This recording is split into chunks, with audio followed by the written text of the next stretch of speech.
বহুদিন আগের কথা। একটা জঙ্গলের ঠিক মাঝখানে দুটো বিরাট গাছ ছিল। একটা ছিল ডুমুর গাছ আর অন্যটা আম গাছ। আম গাছটা স্বভাবে খুব শান্তশিষ্ট ও হাসি খুশি। প্রত্যেক শরতে পাখিরা এসে তার ফল খেত, চড়ুই এসে তার ডালে বাসা বাঁধত, আর স্প্যালোজ তাকে গান শোনাত। গাছটা তাদের সবাইকে স্বাগত জানাতো আর পাখিদের সঙ্গে গান গাইত। খুব দয়ালু ছিল সে। পাখিদের ছায়া দিত আর ঝড় এলে সে শটান দাঁড়িয়ে থাকত। কিন্তু সেই ডুমুর গাছটা একটুও দয়ালু ছিল না। নিজের চেহারা নিয়ে ব্যস্ত থাকত। আম গাছের থেকে লম্বা আর সবুজ হওয়ার জন্য তার খুব দম্ভ ছিল। সে কখনো পাখিদের ডালে বসতে দিত না, আর কোনো পথিক যদি তার ছায়ায় বসত, সে শুকনো পাতা তার মাথায় ফেলত। তোমার কিসের এত গর্ব? সব গাছেরই ছায়া আছে। তাই তাহলে আমার গাছের ছায়ায় বসার কি দরকার শুনি? ওরা বসে কেন জানো? কারণ আমার মতো ছায়া এখানে কোনো গাছই দিতে পারে না। তোমার সঙ্গে কথা বলাই বৃথা। এই যাও এখান থেকে, যাও ওখানে আম গাছে গিয়ে বাসা বাঁধো। যাও, তোমরা আমার চুলের স্টাইলটা নষ্ট করে দেবে। তোমার তো কোনো চুল নেই। ঠিক আছে, তাহলে আমার পাতার সাজটা নষ্ট করে দেবে। চলে যাও এখান থেকে।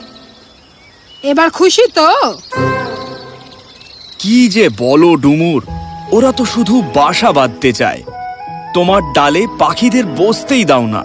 ওরা কত সুন্দর আর কি মিষ্টি যে গান গায়। ওহো, ওরা বিরক্তিকর গান গায়। আর একটা কথা, আমার পাতার আশপাশে আমি কাউকে ঘেঁষতে দেব না। ওরা এসে আমার পুরো ডাল নষ্ট করে দেবে। তুমি ওদের বসতে দাও। তুমি ছোট গাছ, তাছাড়া তুমি বেটে গাছ, তুমি অত সুন্দরও নও। তুমি ওদের বসতে দাও। এই মুখ সামলে এরকম কথা বলতে নেই, এটা খুব খারাপ ডুমুর। ও ঠিক আছে হাওয়া, আমি কষ্ট পাইনি। বেটে হওয়া খারাপ ব্যাপার নয়। আমি নিজেকে নিয়ে ভীষণ খুশি। দিন যেতে লাগলো। আম গাছ আর ডুমুর গাছের মধ্যে কিছুই বদলালো না। আম গাছ যেখানে সারাদিন গান গাইছে, হাসছে, সেখানে ডুমুর গাছ কারোর সঙ্গে কথাই বলে না।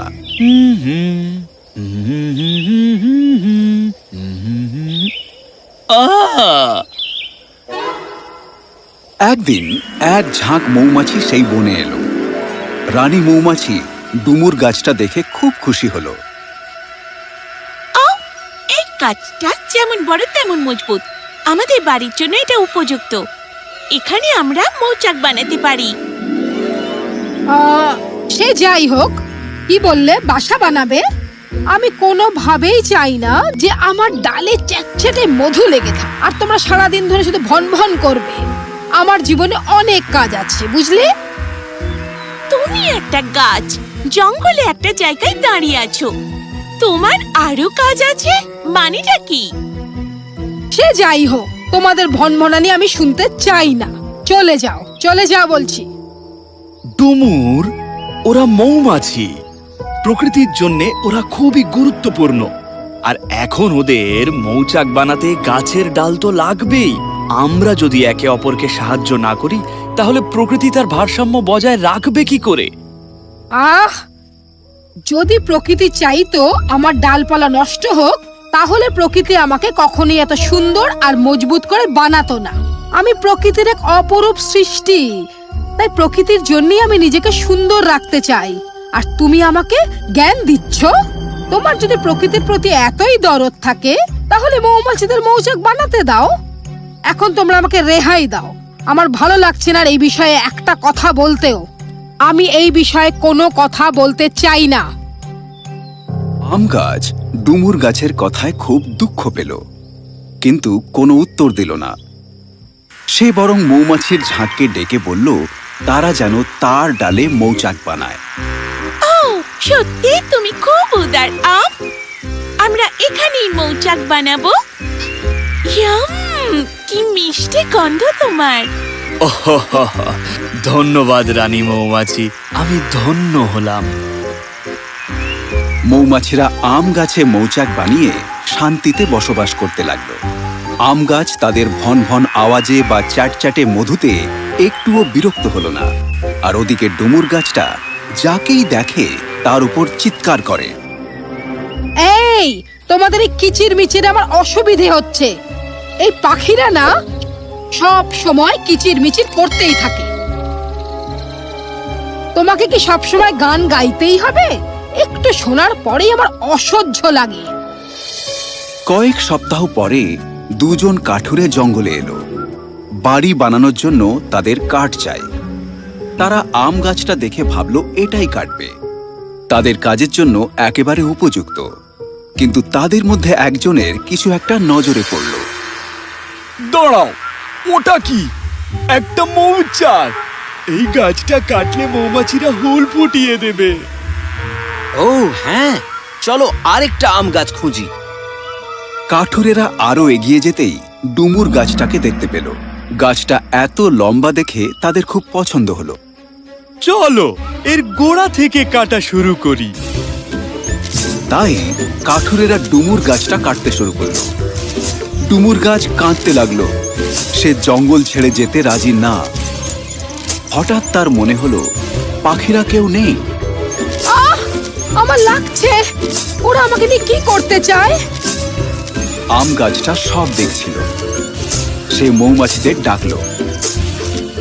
এই যে মৌমাছিরা, তোমরা কেউ জেগে আছো? বলো আম, কি হয়েছে? ডুমুরের বিপদ হয়েছে, ওকে সাহায্য করতে হবে। ও ছাড়ো তো, ও শুধু নিজের কথাই ভাবে। ও জঙ্গলে সবকিছুর উপর রেগে থাকে। কেন আমরা ওকে সাহায্য করব? এই কারণেই তো আমি ওকে তোমাদেরকে সাহায্য করতে বলেছি। কিন্তু ও তো রানীকে সাহায্য করেনি। আমি এই ব্যাপারে মৌমাছিদের দলে। আম, ডুমুর নিজেকে নিয়ে সব সময় এত গর্ব করে। যদি আজ মৌমাছিরা ওর ওপর মৌচাক বানাতো, তাহলে কাঠুরেরা ওকে আজ কাটতো না। তাই জন্যে ওর এটাই পাওনা ছিল।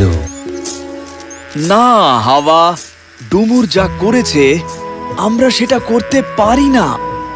কেউ আমাদের সঙ্গে দুর্ব্যবহার করলে আমাদের তার সাথে দুর্ব্যবহার করতে হবে না। এই জঙ্গল আমাদের সবার বাড়ি।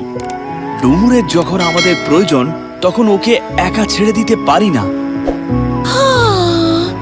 আম ঠিকই বলেছে, ডুমুরকে সাহায্য করতে হবে। কি হলো মৌমাছির দল, সব বেরিয়ে এসো, ডুমুর গাছের সাহায্য চাই। মৌচাক থেকে ঝাঁকে ঝাঁকে মৌমাছি বেরিয়ে কাঠুরেদের দিকে চলল। তারা ওদের কানের সামনে, চোখের সামনে ভন ভন করতে লাগলো। আমি কিছুই দেখতে পাচ্ছি না। তুমি কি বললে? আমি কিছুই শুনতে পাচ্ছি না। এখান থেকে পালাতে হবে। মৌমাছিরা হুল ফুটিয়ে দেবে। ওদের বিষে খুব যন্ত্রণা হয়। চিৎকার করো না, তুমি কানে শুনতে পাচ্ছ না? আমি নই। চলো এখান থেকে পালাই। কাঠুরেরা চলে যাওয়ার পর ডুমুর গাছ নিজের স্বভাবের জন্য খুব লজ্জা পেল। আমি দুঃখিত মৌমাছিরা, আমি যা ব্যবহার করেছি তারপরেও তোমরা আমাকে সাহায্য করলে। আমাদের ধন্যবাদ দিও না ডুমুর, আমকে দাও। ওর সঙ্গে সব সময় তুমি দুর্ব্যবহার করেছো, কিন্তু ওই আমাদের রাজি করিয়েছে তোমাকে সাহায্য করার জন্য। সত্যি আম, আমি সত্যি খুবই দুঃখিত। আমি নিজের ভুল বুঝতে পেরেছি।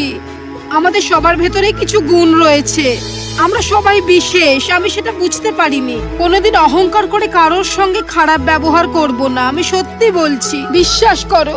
সবাই দয়া করে আমাকে ক্ষমা করে দাও। ডুমুর গাছটা উচিত শিক্ষা পেল।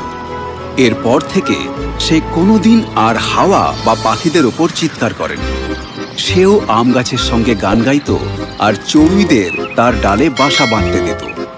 আম গাছ আর ডুমুর গাছের সেই বন্ধুত্ব অমর হয়ে রইল।